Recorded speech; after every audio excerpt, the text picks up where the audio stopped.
Hello दोस्तों, कैसे हैं आप। आशा रखती हूँ सभी अच्छे ही होंगे। दोस्तों, जैसा आपको विदित ही है कि हरियाणा एलिजिबिलिटी टेस्ट चल रहा है और कल का जो पेपर था वह आपका पेपर था पीजीटी लेवल 3 का। पीजीटी लेवल 3 का कल पेपर था और उसकी हिंदी, व्याकरण और साइकोलॉजी ये दोनों वीडियो मैं बना चुकी हूँ। हिंदी, व्याकरण और साइकोलॉजी के का संपूर्ण विश्लेषण मैं वीडियो बनाकर आपको दे चुकी हूँ। यदि आपने वह नहीं देखा है तो उसे भी देख लीजिए। और आज जो हम क्लास बनाने जा रहे हैं ये क्लास है हिंदी साहित्य की। ये हरियाणा एलिजिबिलिटी टेस्ट जो हुआ उसमें पीजीटी लेवल पर जो सब्जेक्ट के रूप में 60 क्वेश्चन आपके हिंदी साहित्य के आते हैं, आज हम उनको सोल्व करने जा रहे हैं। देखिए, आज ये केवल हरियाणा के लिए नहीं है। यदि कहीं भी आप हिंदी साहित्य की तैयारी कर रहे हैं तो आप इस सभी को इससे फ़ायदा होगा। कुछ न कुछ नया सीखने को अवश्य हमें मिलेगा। तो ऐसा नहीं कि केवल हरियाणा वाले ही लगाएं, इसको हर वह एक व्यक्ति लगाए जो हिंदी साहित्य की तैयारी कर रहा है। आइए हम देख लेते हैं। ये 60 क्वेश्चन है, बहुत अच्छे लेवल के क्वेश्चन हैं। तो एक बार देखते हैं कि किस प्रकार के क्वेश्चन और कौन सा उनका सही आंसर चुना गया है। और दोस्तों, ये जो आंसर दिए जाएंगे ये आंसर बिल्कुल सटीक आंसर हैं आपके। जो बताया जाएगा उसमें से कोई भी क्वेश्चन आपका गलत नहीं होगा। आइए हम देखते हैं, किसी भी क्वेश्चन का आंसर गलत नहीं होगा। ये किसी कैंडिडेट के द्वारा भेजा गया क्वेश्चन पेपर है, मेरे पास हिंदी का है। आइए देखते हैं, हिंदी में क्वेश्चन दिए गए हैं। निम्न में से गलत संधि विच्छेद है। निम्न में से गलत संधि विच्छेद वाला शब्द कौन सा है। तो दोस्तों, इसका आंसर हमारा आ जाएगा ए। पहले देखते ही निकल जाता है। वार्तालाप शब्द है, वार्ता प्लस आलाप शब्द से बना हुआ है वार्तालाप शब्द, तो ये हमारा गलत हो जाएगा। अगला क्वेश्चन देखिए, अलंकार से वंचित कौन सा विकल्प सुमेलित नहीं है। पहला कहा आग हूँ जिससे ढुलकते बिंदु हिमजल के, विरोधाभास है बिल्कुल। उसके बाद है भूपति सोहत दान सो फल फूलन उद्यान, ये दीपक अलंकार दिया गया है। तो दोस्तों यही गलत हो जाएगा, ये दीपक का उदाहरण नहीं है। ये किसका है, सो दिया गया, सा से सी सो ये सब उपमा में आ जाते हैं। अगला क्वेश्चन है, रीझी रीझी रहसी रहसी हंसी हंसी उठे, सांसें भरी आंसू भरी कहत दई दई। वाक्य पंक्तियों में अनुप्रास अलंकार का कौन सा भेद है। तो दोस्तों देखिए, सबसे पहले दिया गया अंत्य अनुप्रास। अंत्य अनुप्रास वह अनुप्रास हुआ करता है जिसके में अंत में तुकबंदी पाई जाती है। तो यहाँ अंत में तुकबंदी नहीं है। जैसे कहें जय हनुमान ज्ञान गुण सागर, जय कपीस तिहु लोक उजागर, तो यहाँ गर गर की तुकबंदी है, यहाँ अंत्य अनुप्रास होता है। उसके बाद है छेका अनुप्रास। तो दोस्तों, जो छेका अनुप्रास हुआ करता है उसमें क्रमशः आवृत्ति एक बार पाई जाती है। क्रमशः जो क्रम आवृत्ति होती है वो एक बार पाई जाती है। तो यहाँ 3 बार सह की आवृत्ति हुई है, 4 बार, तो यहाँ छेका अनुप्रास भी नहीं है आपका। उसके बाद है वृत्तियां अनुप्रास। तो दोस्तों, जो वृत्तियां अनुप्रास हुआ करता है उसमें भी आवृत्ति एक बार ही होती है, तो ये वृत्तियां अनुप्रास भी नहीं है। और बच गया क्या हमारा, लाटा अनुप्रास। तो ये किसका उदाहरण हो जाएगा, लाटा अनुप्रास का उदाहरण हो जाएगा। लाटा अनुप्रास में जो व्यंजन की आवृत्ति होती है वह किसी ने 3 बार मानी है, किसी ने 5 बार मानी और किसी के द्वारा 6 बार मानी गई है। तो ये आंसर हो जाएगा लाटा अनुप्रास। अगला क्वेश्चन है हमारा, निम्नलिखित में विशेषण उपवाक्य कौन सा है। विशेषण उपवाक्य कौन सा है। तो दोस्तों बिल्कुल दिया गया है कि जहाँ लहलाते खेत थे वहाँ बहुमंजिला भवन बना हुआ है। तो यही क्या है आपका विशेषण उपवाक्य है। आगे है रोला छंद के संबंध में कौन सा कथन सही नहीं है। जो सही नहीं है वह हमें छांटना है। तो यह मात्रिक यह मात्रिक समछंद है, बिल्कुल सही है। इसके प्रत्येक चरण में 24 मात्राएं होती हैं, ये भी सही है। इसके अंत में गुरु होता है, ये भी सही है। लेकिन इसकी जो यति होती है यह 11 13 पर यति नहीं हुआ करती है। तो ये क्या हो जाएगा, गलत हो जाएगा कि 11 13 पर यति नहीं होती। क्वेश्चन पूछा था रोला छंद में कौन सा कथन सही नहीं है, तो आंसर आ जाएगा 11 13 पर यति होती है, यह सही नहीं है। अगला क्वेश्चन है, जामुन का पेड़ नामक कहानी का केंद्रीय भाव क्या है। जामुन का नेम दोस्तों, जामुन का जो पेड़ है इस कहानी का केंद्रीय भाव पूछा है, तो इस कहानी का केंद्रीय भाव है प्रशासनिक व्यवस्था की संवेदन शून्यता। ध्यान दीजिएगा, सरकारी कर्मचारियों की कार्य कुशलता नहीं है, क्या है, प्रशासनिक व्यवस्था की संवेदन शून्यता को दिखाया गया है।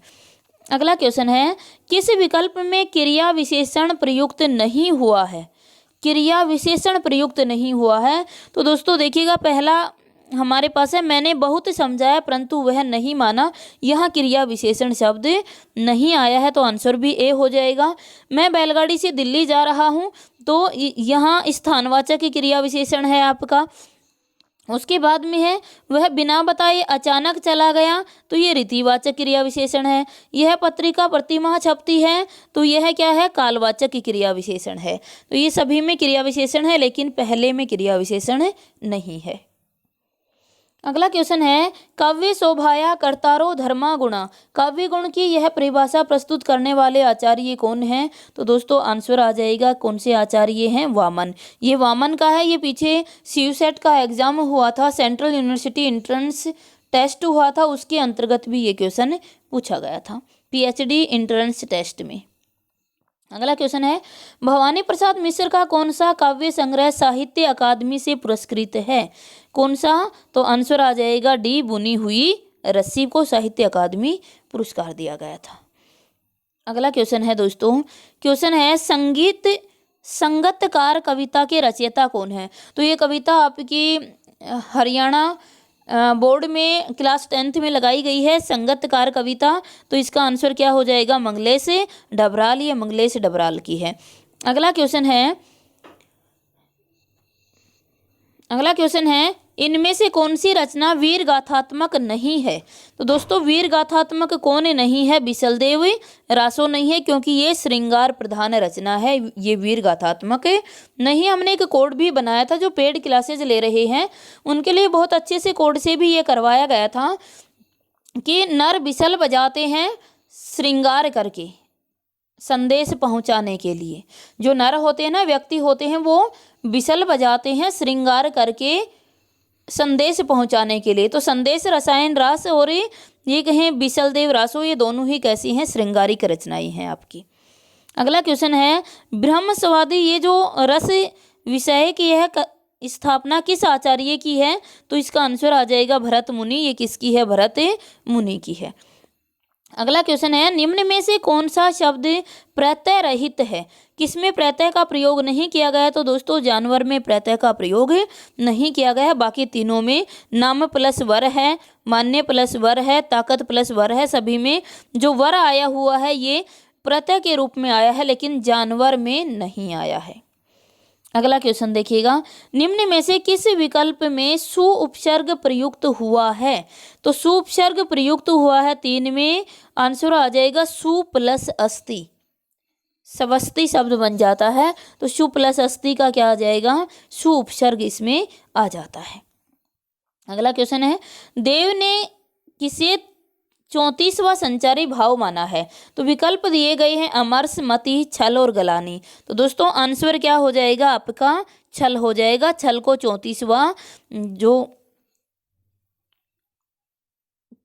34वां संचारी भाव माना गया है देव के द्वारा। ये क्वेश्चन और भी बहुत बार पूछा जाता है और आगे भी पूछा जाता रहेगा, तो इस पे ध्यान दे दीजिएगा कि देव ने 34वां संचारी भाव किसको माना है, छल को माना है। अगला क्वेश्चन है, इनमें से किस विकल्प में सभी घोष वर्ण हैं। दोस्तों घोष वर्ण हमें निकालना है, सभी घोष वर्ण कौन से हैं। देखिएगा, घोष को सघोष भी कहा जा सकता है। जो घोष है उसी को क्या कहते हैं, सघोष भी कहा जाता है। और सघोष में कौन सा आ जाता है, तीसरा, चौथा, पांचवा और सभी स्वर। सभी स्वर तीसरा, चौथा, पांचवा ये वर्ण सघोष कहलाते हैं। तो एक बार देख लेते हैं, जो ग दिया गया है इसमें आपका जो 3 नंबर का है उसमें ग है, ये भी तीसरा है, ज है, ये भी तीसरा, और ये क्या है, स्वर है। तो तीसरा और स्वर क्या होते हैं, सघोष कहलाते हैं। ये घोष अघोष की जो वीडियो है ये चैनल पर प्लेलिस्ट में जाकर आप देख सकते हो। बहुत आसान तरीके से समझाया हुआ है, कभी भूलने वाले नहीं हो, एक बार अवश्य देख लेना। अगला क्वेश्चन हमारे समक्ष है, वैदर्भी रीति के संबंध में कौन सा कथन सही नहीं है। जो नहीं है वो देना है हमें। तो इसका आंसर हो जाएगा दोस्तों 3। इसमें सामासिक पदावली की प्रधानता होती है, तो ये गलत हो जाएगा। इसमें सामासिक पदावली की प्रधानता नहीं पाई जाती है। सामासिक जो पदावली है उसकी प्रधानता दोस्तों इसमें नहीं पाई जाती है। इसकी प्रधानता इसमें नहीं पाई जाती है, क्योंकि ये जो प्रधानता होती है आपकी, ये ओज गुण में पाई जाती है। सामासिक पदावली की प्रधानता ओज गुण में होती है और ओज गुण से संबंधित गौड़ीय रीति हुआ करती है। तो यही इसकी विशेषता नहीं होगी, बाकी सारी वैदर्भी की विशेषताएं हैं। अगला क्वेश्चन है, निम्नलिखित शब्दों पर ध्यान दीजिए। यौवन, धराशाही, चारागाह और आखिरी। तो दोस्तों ये इनमें से कौन शुद्ध है, तो सभी शब्द यहाँ शुद्ध हैं, आंसर हो जाएगा आपका सभी। देखिए इसके अंतर्गत दिया गया है, यौवन भी सही है, धराशायी भी सही है। ये चारागाह नहीं होता, ध्यान देना, ये चरागाह ही होता है। बोलने में चारागाह का प्रयोग कुछ क्षेत्रों में किया जाता है जो सर्वथा गलत है, चरागाह ही होता है। और आखिरी भी शुद्ध है। तो इसमें दोस्तों सभी जो विकल्प दिए गए हैं ये क्या हैं, आपके शुद्ध हैं। तो आंसर हो जाएगा 4। अगला क्वेश्चन है, कलगान सुनी सुनी ध्यान त्यागी, काम कोकिला लाजी, मंजीर नुपुर कलित कंकन, ताल गति बार बाजही। उक्त काव्य में कौन सा छंद दिया गया है, तो दोस्तों यहाँ छंद दिया गया हरि गीतिका, बिल्कुल सही है। यहाँ हरि गीतिका छंद है, क्योंकि इसके हरि गीतिका के जो प्रत्येक पाया होता है उसमें 28 मात्राएं होती हैं। तो सभी पायों में क्या है, 28 मात्रा यहाँ हमें दिखाई दे रही है। तो इसमें क्या है, हरि गीतिका है। अगला क्वेश्चन है, इनमें से किस लोकोक्ति मुहावरे का अर्थ उपयुक्त नहीं है। एक हाथ से ताली नहीं बजती, असंभव कार्य कर देना। तो यही उपयुक्त नहीं है। एक हाथ से ताली नहीं बजती, इसके लिए असंभव कार्य कर देना सही नहीं है, बाकी सभी सही हैं। अगला क्वेश्चन है, इनमें से किस आचार्य ने शब्द शक्ति के स्थान पर शब्द व्यापार पद का प्रयोग किया है। शब्द शक्ति के आधार पर शब्द व्यापार शब्द का प्रयोग किया है, किसने किया है, तो आंसर आ जाएगा हमारा मम्मट के द्वारा प्रयोग किया गया है। अगला क्वेश्चन है, इनमें से किस वाक्य में सार्वनामिक विशेषण प्रयुक्त हुआ है। सार्वनामिक विशेषण प्रयुक्त हुआ है, तो दोस्तों कहता है यह राम की कलम है। तो यहाँ जो यह शब्द आया हुआ है यह सर्वनाम है, सर्वनाम शब्द है, ये विशेषण नहीं है। दूसरा आया है यह लड़का, तो यहाँ सार्वनामिक विशेषण है। वह जो शब्द है ये सर्वनाम है, लेकिन संज्ञा लड़का की विशेषता बता रहा है, तो क्या हो जाएगा, सार्वनामिक विशेषण हो जाएगा। आंसर हो जाएगा 2। अगला क्वेश्चन देखना। अगला क्वेश्चन है, काव्य दोष से संबंधित कौन सा विकल्प सुमेलित नहीं है। तो दोस्तों कौन सा विकल्प सुमेलित नहीं था, तो इसका जो आंसर है वो आ जाएगा हमारा 3। अगला क्वेश्चन देखिए, इनमें से किस आचार्य ने काव्य हेतु के रूप में प्रतिभा को ही एकमात्र हेतु माना है। प्रतिभा को ही एकमात्र हेतु माना है किसने, आंसर हो जाएगा दोस्तों आपका मम्मट ने केवल प्रतिभा को ही काव्य का हेतु माना है। और काव्य हेतु की वीडियो चैनल पर डली हुई है, प्लेलिस्ट में जाकर देख सकते हो। बिल्कुल आसान शब्दों में समझाया गया है कि काव्य हेतु किसने किसको माना है। अगला क्वेश्चन है, इस जल प्रलय में पाठ इनमें से किस गद्य विधा की रचना है। तो दोस्तों ये आ जाएगी कहानी, ये कहानी गद्य विधा की रचना है। अगला क्वेश्चन है, इनमें से किस इतिहास लेखक ने हिंदी कवियों को कालक्रम के स्थान पर अंग्रेजी वर्णमाला के अनुसार प्रस्तुत किया है? तो अंग्रेजी वर्णमाला के अनुसार प्रस्तुत किया है गारसा द तासी ने, और यही कारण था कि इन्होंने वर्ण कर्म पद्धति का प्रयोग किया, तो इनके ग्रंथ को ग्रंथ की संज्ञा न देकर मात्र पुस्तक की संज्ञा दी गई थी। अगला क्वेश्चन है, रचना रचनाकार से संबंधित कौन सा विकल्प सुमेलित नहीं है? तो ये हमें देखना है दोस्तों कौन सा सुमेलित नहीं है। तो पहली रचना हमारे समक्ष दी गई है कि माता का अंचल, ये शिवपूजन सहाय की है, बिल्कुल सुमेलित है।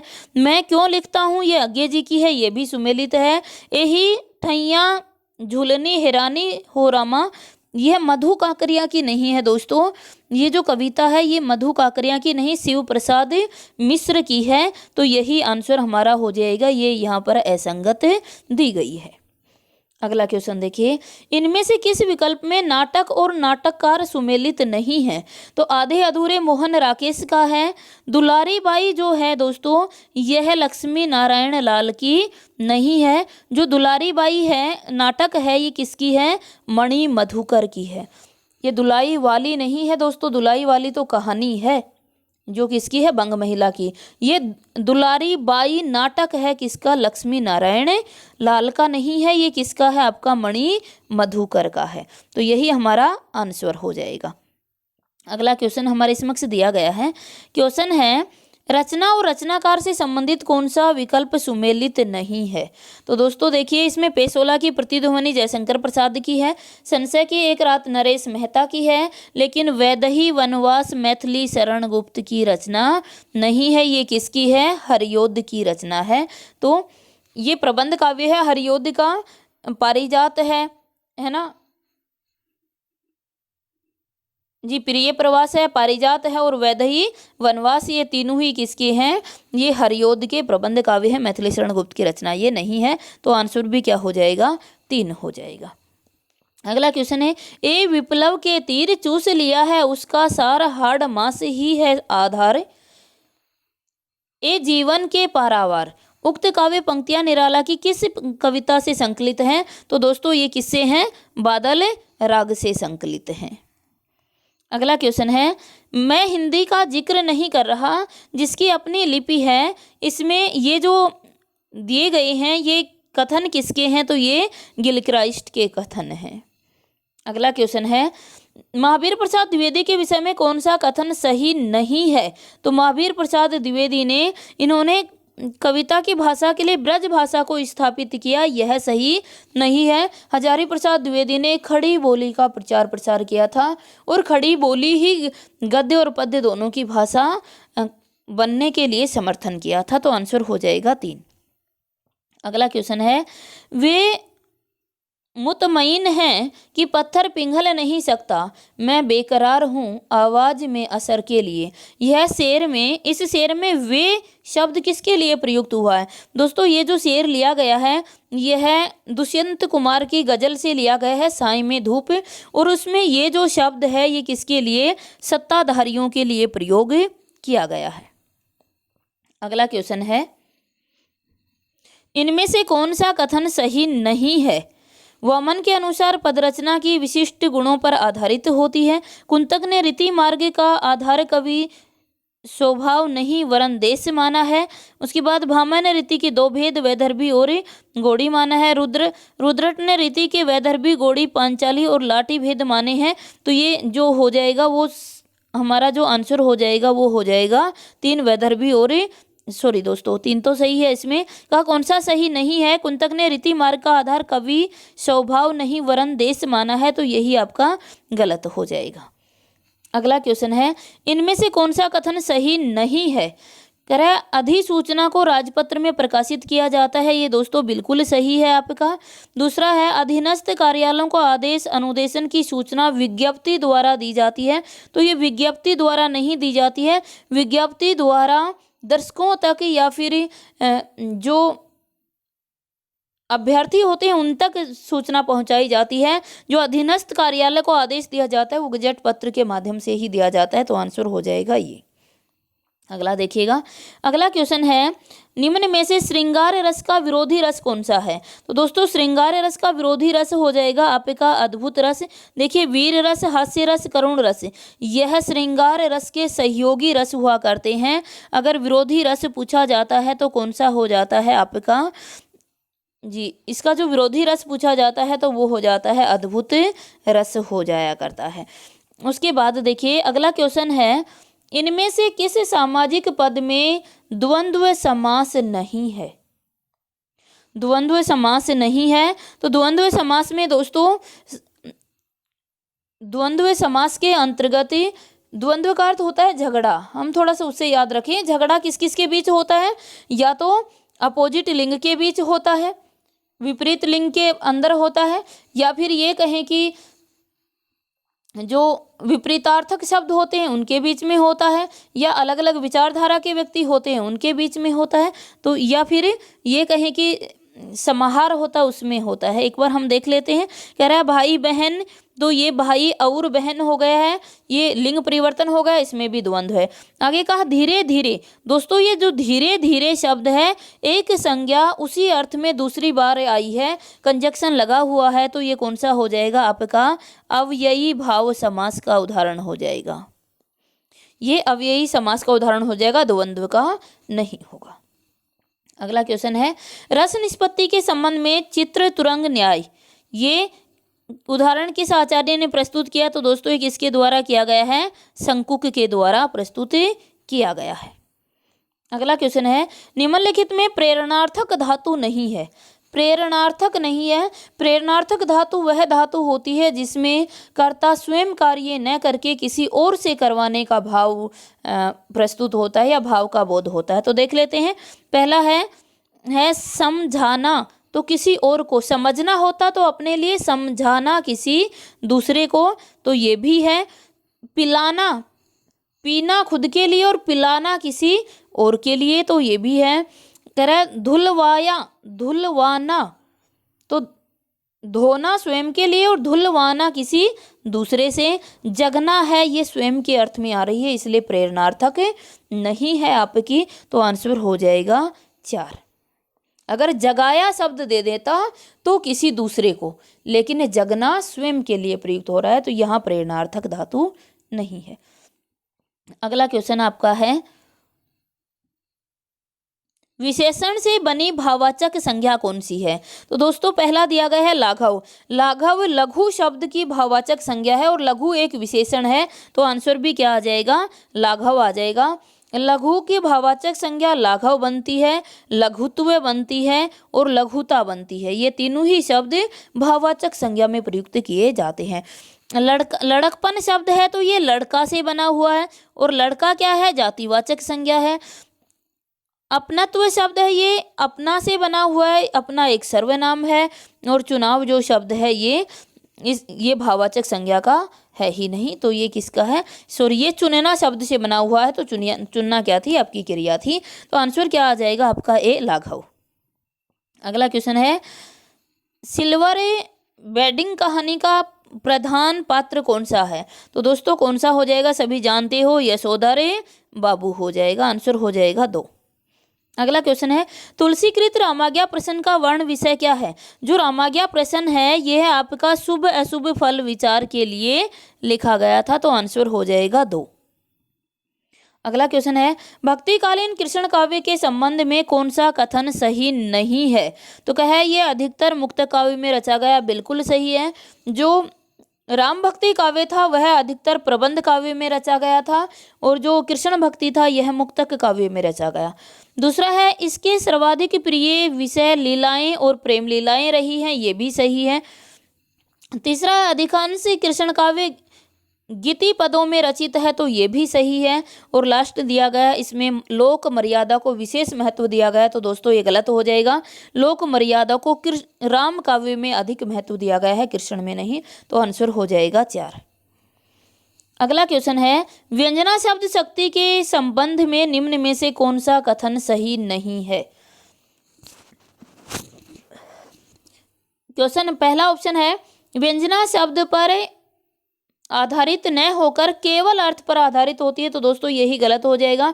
व्यंजना हमारी दो प्रकार की होते हैं, एक अर्थी व्यंजना और एक शब्दी व्यंजना। तो ये शब्द पर भी आधारित होती है और अर्थ पर भी आधारित होती है, तो यही हमारा गलत हो जाएगा, आंसर हो जाएगा ए। अगला क्वेश्चन है दोस्तों, इनमें से कौन सा वाक्य शुद्ध है? शुद्ध वाक्य हमें देखना था। पहला दिया गया, प्रत्येक बच्चे को 4-4 पुस्तकें दे दो। तो दोस्तों यहाँ 4-4 शब्द लगाने, जो 4-4 शब्द लगाया गया है ये शुद्ध नहीं है। प्रत्येक बच्चे को 4 पुस्तकें दे दो, प्रत्येक लगा दिया तो 4-4 लगाने की आवश्यकता नहीं थी। उसके बाद है, मुझे आपसे व्याकरण सीखना है। तो ये बिल्कुल सही हो जाएगा, मुझे आपसे व्याकरण सीखना है। अगला का, महात्मा गांधी का देश सदा कृतज्ञ रहेगा। महात्मा गांधी का देश नहीं है, देश सदा महात्मा गांधी का कृतज्ञ रहेगा। जो देश है वह महात्मा गांधी का कृतज्ञ रहेगा, महात्मा गांधी का ही देश नहीं है। तो ये भी गलत हो गया है। अगला कहा कि अभी 8 बजने को 20 मिनट है, नहीं, अभी 8 बजने में 20 मिनट हैं, तो ये भी गलत हो गया, आंसर हो जाएगा सेकंड। अगला क्वेश्चन है, इनमें से कौन सा शब्द समुच्चय बोधक अव्यय नहीं है? तो दोस्तों यद्यपि भी है आपका, मगर भी है, अर्थात भी है, क्या नहीं है? एकाएक नहीं है, ये विशेषण है आपका एकाएक शब्द। अगला क्वेश्चन पूछा गया, प्रेमचंद के फटे जूते, प्रेमचंद के फटे जूते नामक में किस पर व्यंग किया गया है? नामक जो ये रचना निबंध है इसमें किस पर व्यंग किया गया है? तो दोस्तों इसमें व्यंग किया गया दिखावे की प्रवृत्ति और अवसरवादिता पर। कि जो आपने इसको पढ़ा होगा निबंध ने, कि वो कहता है जब फोटो बनवा रहा होता है तो कहता है वैसे तो बड़े मन ठन के फोटो बना रहे हो, लेकिन जूता तो तुम्हारा फटा हुआ है। तो यहाँ दिखावे की प्रवृत्ति और अवसरवादिता पर व्यंग किया गया है। अगला क्वेश्चन है, कोटिक ए कल धोत, कोटिक ए कल धोत के धाम करील के कुंजन ऊपर वारो। इस वाक्य में कल धोत के धाम से क्या तात्पर्य है? तो दोस्तों ये रसखान से ली गई है, रसखान की जो रचना है प्रेम वाटिका वहाँ से ली गई है। और इसमें जो कलधोत शब्द आया है यह सोने चांदी के आवाज से सॉरी दोस्तों, ये जो रचना ली गई है ये रसखान की वाक्य है, ये रसखान से ली गई है। और रसखान कहता है कि मैं इन झाड़ियों की, जहाँ कृष्ण गव्वे चराते हैं, उन झाड़ियों के सुख के लिए, कंटीली झाड़ियों के सुख के लिए मैं सोने चांदी से बने आवास स्थलों को भी त्याग सकता हूँ। तो आंसर आ जाएगा 2।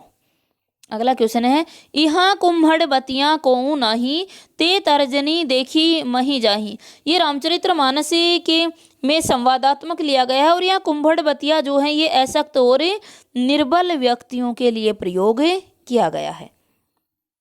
अगला क्वेश्चन है, दिए गए कूट की सहायता से निम्नलिखित उपन्यासों और उपन्यासकारों को सुमेलित कीजिएगा। देखिए ये कूट दिया गया है, हमें सुमेलित करके सही कूट का चयन करके आंसर देना है दोस्तों इसमें। तो हम देखते हैं, इसमें है चितकोबरा। सभी को याद है चितकोबरा किसका है? मृदुला गर्ग का हो जाएगा। यानी एक ही के अंदर 2 सिर्फ एक में ही दिया गया है, किसमें? 4 में, तो आंसर 4 हो जाएगा। बाकी आप लोग ये सभी मिलाकर देख लीजिएगा। जिनने पेड क्लासेज ली हैं सबको बहुत अच्छे से कोड बना कर याद करवाए हुए हैं, तो कोई भी इसको गलत नहीं कर सकता है। अगला क्वेश्चन है, खड़ी बोली को जनपदीय हिंदुस्तानी कहने वाले वैज्ञानिक कौन है? तो दोस्तों खड़ी बोली को जनपदीय कहने वाले कौन थे? सुनीति कुमार चटर्जी थे। सुनीति कुमार चटर्जी ने इसे क्या कहा है? जनपदीय हिंदुस्तानी कहा है। अगला क्वेश्चन है, राजस्थान की रजत बूंदे के रचनाकार कौन है? राजस्थान की जो रजत बूंदे रचना है इसके रचनाकार है अनुपम मिश्र। ये अनुपम मिश्र की रचना है। अगला क्वेश्चन देखिए दोस्तों, अगला क्वेश्चन है, दिनकर की इनमें से कौन सी रचना ज्ञानपीठ पुरस्कार से सम्मानित है? तो ज्ञानपीठ पुरस्कार से कौन सी है? उर्वशी रचना पर ज्ञानपीठ पुरस्कार दिया गया था। अगला है, धूत कहो अवधूत कहो रजपूत कहो जुलाहा कहो कोऊ। इस काव्य पंक्ति के रचनाकार कौन हैं? दोस्तों दिखने में तो ये आपको दिखेगा कबीर, लेकिन ये हैं किसकी? गोस्वामी तुलसीदास जी की पंक्तियां हैं। ये गोस्वामी तुलसीदास की पंक्तियां हैं जो कवितावली से ली गई हैं। और इसमें गोस्वामी तुलसीदास कहते हैं कि कोई मुझे चालाक समझे, कोई मुझे भोला समझे, कोई मुझे वीर समझे या कोई मुझे जुलाहा समझे, इससे मुझे फर्क नहीं पड़ता है। तो ये गोस्वामी तुलसीदास जी की कवितावली से ली गई है। अगला क्वेश्चन है, ग्रियर्सन ने हिंदी की कितनी बोलियां मानी है? तो दोस्तों ग्रियर्सन ने हिंदी की 18 बोलियां मानी है। अगला क्वेश्चन है, भक्तिन पाठ महादेवी वर्मा के किस संग्रह से लिया गया है? तो दोस्तों जो भक्तिन है ये भी एक स्मृति काव्य है और ये किस में संकलित है? स्मृति की रेखाओं में संकलित है। अगला क्वेश्चन है, मैं इस्लाम के महत्व को भूल नहीं रहा हूँ, लेकिन जोर देकर कहना चाहता हूँ कि अगर इस्लाम न आया होता तो भी इस साहित्य का 12 आना वैसा ही होता जैसा आज है। तो दोस्तों ये बहुत अच्छे से आपको करवाया गया था, मैंने कोड में करवाया था कि 12 आना की जगह 1000 आने कर लो। ये 1000 आने वैसा ही होता जैसा आज है, तो 1000 से याद क्या रह जाएगा? हजारी प्रसाद द्विवेदी। तो ये किसका है? हजारी प्रसाद द्विवेदी का है। अगला है, निम्नांकित में गद्यबद्ध रचना कौन सी है? तो गद्यबद्ध रचना दोस्तों हमारी हो जाएगी, आंसर हो जाएगा 4 वर्ण रत्नाकर जो है एक गद्यबद्ध रचना है आपकी। अगला क्वेश्चन दिया गया है, क्वेश्चन नंबर है, दिए गए कूट की सहायता से निम्नलिखित रचनाकारों और रचनाओं को सुमेलित हमें करना है। तो ये कूट दिया गया है दोस्तों, देखिए पहली रचना है भाषा भूषण, किसकी हो जाएगी?